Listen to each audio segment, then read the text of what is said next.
Hi friends, இன்றைக்கி வீடியோவில் எண்ணெய் கத்திரிக்காய் குழம்பு செய்கிறதுக்கு இது போல் எலசாக இருக்கிற கத்திரிக்காயை எடுத்துட்டு நாலாக இது போல் அரிஞ்சு தண்ணியில் போட்டுடுங்க. தண்ணியில் போடும்போது கலர் மாறாது, குழம்பும் டேஸ்ட்டாக இருக்கும். வாங்க எண்ணெய் கத்திரிக்காய் குழம்பு எப்படி செய்கிறது பார்க்கலாம். அதுக்கு எலசாக இருக்கிற கத்திரிக்காய் எடுத்துக்கோங்க. எண்ணெய் கத்திரிக்காய் குழம்பு செய்கிறதுக்கு எலசாக இருக்கிற கத்திரிக்காய் எடுத்திங்கன்னா டேஸ்ட்டு கூடுதலாக இருக்கும். அதுக்காக எண்ணெய் கத்திரிக்காய் குழம்பு செய்ய மேல் தோலெல்லாம் பிக்காதீங்க. பாருங்கள், நான் எடுக்கிறேன் பாருங்கள். இந்த கீழே இருக்கிற முனையை மட்டும் அதை மட்டும் கிள்ளி எடுத்துட்டு இது போல் கொஞ்சமாக காம்பு கட் பண்ணிவிட்டு நாலாக கத்திரிக்காவில் பூச்சி இருக்கான்னு செக் பண்ணிவிட்டு தண்ணியில் போட்டு ஒரு பக்கம் எடுத்து வைங்க, இருக்கட்டும். அடுத்ததாக அடுப்பில் ஒரு பாத்திரம் வச்சு 2 குழிக்கரண்டி அளவு எண்ணெய் சேர்த்துட்டு எண்ணெய் கட் பண்ணி வச்ச கத்திரிக்காவை தண்ணியெல்லாம் வடிச்சிட்டு எண்ணெயில் போட்டுக்கோங்க. எண்ணெயில் போட்டு நல்லா வதக்கி கத்திரிக்காவை நல்லா எண்ணெயிலேயே வேக வச்சு எடுத்து அடுப்பு தீ மீடியமாக வச்சு 5 நிமிஷம் வேக வச்சு எடுத்து அது போல் வேக வைக்கும் போது தான் கத்திரிக்காய் நல்லா வெந்து வரும். இது போல் வெந்ததும் எடுத்துடுங்க. அடுத்ததாக எக்ஸ்ட்ரா இருக்கிற எண்ணெயை எடுத்துட்டு குழம்புக்கு தேவையான அளவு எண்ணெய் விட்டு இந்த எண்ணெயில் முதல்ல ஒரு கட்டி பெருங்காயம் போட்டு பொரித்து எடுத்து வச்சிடலாம். பெருங்காயம் பொரிக்கும் போது அடுப்பு தீ லோ ஃப்ளேமில் இருக்கட்டும். நிதானமாக தான் இது பொரிஞ்சு வரும். இது போல் நல்லா புஷ்ஷுன்னு ஊதி வந்ததும் எடுத்துடுங்க. அடுத்ததாக 1 ஸ்பூன் கடுகு சேர்த்துக்கோங்க. 1/4 டீஸ்பூன் சீரகம் சேர்த்துட்டு கடுகு சீரகம் பொரிஞ்சதும் 2 மீடியம் சைஸ் வெங்காயம் நீல வாக்கில் கட் பண்ணி சேர்த்துக்கோங்க. கத்திரிக்காய் குழம்பு செய்ய நீல வாக்கில் வெங்காயம் கட் பண்ணி சேருங்க. கூடவே ஒரு கொத்து கருவேப்பிலை சேர்த்துட்டு வெங்காயம் லைட்டாக சாப்பிட்டானா போதும், அது போல் வதக்கிக்கோங்க. கத்திரிக்காய் குழம்புக்கு நல்லா வதங்கி வரணும், வெங்காயம் அவசியம் இல்லை. 3/4 பாகம் வதங்கினா போதும். இது போல் வெங்காயம் வதங்கி வந்த 15 பல் பூண்டு தோல் எடுத்து 1-2 இந்த மாதிரி தட்டி சேர்த்துக்கோங்க. கூடவே பழுத்த தக்காளி 3 கட் பண்ணி வச்சிருக்கேன், அதை சேர்த்துக்கலாம். எண்ணெய் கத்திரிக்காய் குழம்புக்கு நாட்டு தக்காளி பழுத்ததாக சேர்த்துக்கோங்க. சீக்கிரமாக வதங்கி வரும், குழம்பும் டேஸ்ட்டாக இருக்கும். அதுக்கு தக்காளி சேர்த்ததும் கூடவே சால்ட்டு சேர்த்து தக்காளியை வதக்குங்க. இது போல் வதக்கும் போது தக்காளி சீக்கிரமாக வதங்கி வரும்.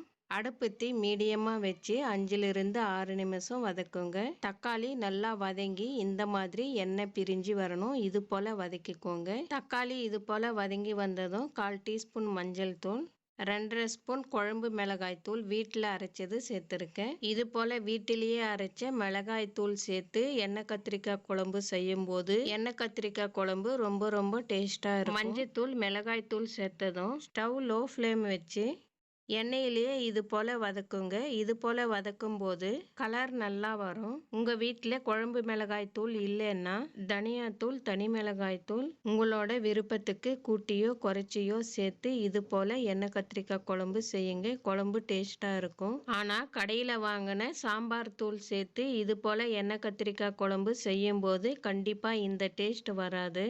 மிளகாத்தூள் சேர்த்து 1 நிமிஷம் கலந்து கொடுத்து எண்ணெயில் ஃப்ரை பண்ண இந்த கத்திரிக்காவை இது உள்ளே சேர்த்துருங்க.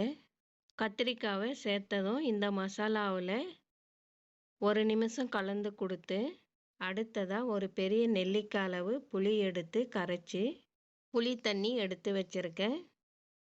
புளி தண்ணியை சேர்த்துட்டு கலந்து கொடுத்து சால்ட்டு கரெக்டாக இருக்கான்னு செக் பண்ணிக்கோங்க. ஃபஸ்ட்டே சால்ட்டு சேர்த்துருக்கோம், கம்மியாக இருக்குது. நான் பார்த்துட்டு கொஞ்சம் சால்ட்டு சேர்த்துருக்கேன். 5 நிமிஷம் கொதிக்க விடுங்க. அதுக்குள்ளே இதுக்கு ஒரு மசாலா ரெடி பண்ணிக்கலாம். அதுக்கு அடுப்பில் ஒரு பாத்திரம் வச்சு 2 டேபிள் ஸ்பூன் வேர்க்கடலை எடுத்திருக்கேன், அதை சேர்த்துக்கலாம். வேர்க்கடலை லைட்டாக வறுபட்டு வந்ததும் கூடவே 1 டேபிள் ஸ்பூன் கருப்பு எள்ளு எடுத்திருக்கேன், அதை சேர்த்து வறுத்துக்கலாம். உங்ககிட்ட கருப்பு எள்ளு இல்லைன்னா வெள்ளை எள்ளு கூட சேர்த்துக்கலாம். கூடவே 10-15 போல் வந்தியம் சேர்த்துக்கோங்க. ஜாஸ்தி வந்தியம் சேர்க்காதீங்க. எள்ளு வந்தியம் சேர்த்து இது போல் நல்லா பொரிஞ்சு வந்ததும் எடுத்துடுங்க. எள்ளு இது போல் நல்லா பொரிஞ்சு வரணும், அப்போ தான் குழம்பு டேஸ்ட்டாக இருக்கும். எள்ளு பொரியாமல் எடுத்திங்கன்னா லைட்டாக கசப்பு தன்மை வரும், அதை பார்த்து வறுத்துக்கோங்க. எள்ளு வறுக்கும் போது உஷாரா. அதே நேரம் தீஞ்சும் போகக்கூடாது, வந்தியமும் நல்லா வறுபட்டு வரணும், அது போல் வறுத்துக்கோங்க. இது போல் வறுத்ததும் ஒரு பிளேட்டுக்கு சேஞ்ச் பண்ணிவிடுங்க, இல்லைன்னா இன்னும் ஜாஸ்தி கருப்பாயிடும். அடுத்ததாக அதே ஃபேனில் 2 கொத்து கருவேப்பிலை, கூடவே 2 ஸ்பூன் தேங்காய் துருவல் சேர்த்து தேங்காய் துருவல் இருக்கிற ஈரப்பதம் போகணும், ட்ரையாக வறுத்துக்கோங்க. அடுப்பேத்தி லோ ஃப்ளேமில் வச்சு 1 நிமிஷம் கலந்து கொடுத்தாலே போதும், ட்ரை ஆகிடும். இது போல் லைட்டாக கலர் மாறினதும் இந்த தட்டுலேயே சேர்த்து ஆற விட்டுடுங்க.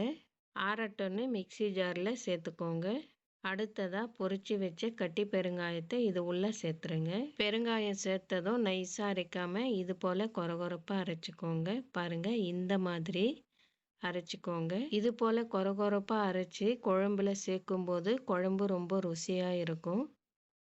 இங்கே தட்டு மூடி 5 நிமிஷம் ஆயிடுச்சு. பாருங்கள், எண்ணெய் நல்லா பிரிஞ்சு குழம்பு நல்லா கொதிச்சு வந்திருக்கு. புளி தண்ணி ஊற்றி இது போல் கொதிக்க விடும்போது உப்பு, புளி, காரம் இந்த மசாலாலாம் கத்திரிக்காவில் நல்லா ஊறி இருக்கும். இது போல் கொதிச்சு வந்ததும் அரைச்சி வச்சு இந்த பொடியை உள்ளே சேர்த்துட்டு கலந்து கொடுத்து, ரொம்ப நேரம் கொதிக்கணும்னு அவசியம் இல்லை. இந்த பொடியை சேர்த்ததும் 2 நிமிஷம் கொதிச்சா போதும். கலந்து கொடுத்து இறக்கிடுங்க. அவ்வளோதான், மணக்க மணக்க சுவையான எண்ணெய் கத்திரிக்காய் குழம்பு ரெடி ஆயிடுச்சு. இது போல் எண்ணெய் கத்திரிக்காய் குழம்பு செஞ்சிங்கன்னா வெள்ளை சாதம், தயிர் சாதம், பிரியாணி, வெஜிடபிள் பிரியாணின்னு எல்லாத்துக்கும் போட்டு சாப்பிட்லாம். டேஸ்ட்டு சூப்பராக இருக்கும். இதே போல் நீங்களும் ஒரு முறை செஞ்சு பார்த்துட்டு உங்களோட கருத்துக்களை கமெண்ட்டில் சொல்லுங்கள். இந்த வீடியோ பிடிச்சிருந்தா வீடியோக்கு ஒரு லைக் போடுங்க. நம்ம சேனலை சப்ஸ்கிரைப் பண்ணலைன்னா சப்ஸ்கிரைப் பண்ணிக்கோங்க. அப்படியே பக்கத்தில் உள்ள பெல் பட்டனும் தட்டி விடுங்க. அப்போ தான் நான் போடுற வீடியோ உடனே நீங்கள் பார்க்கலாம். இன்னொரு வீடியோவில் பார்க்கலாம். தேங்க்யூ.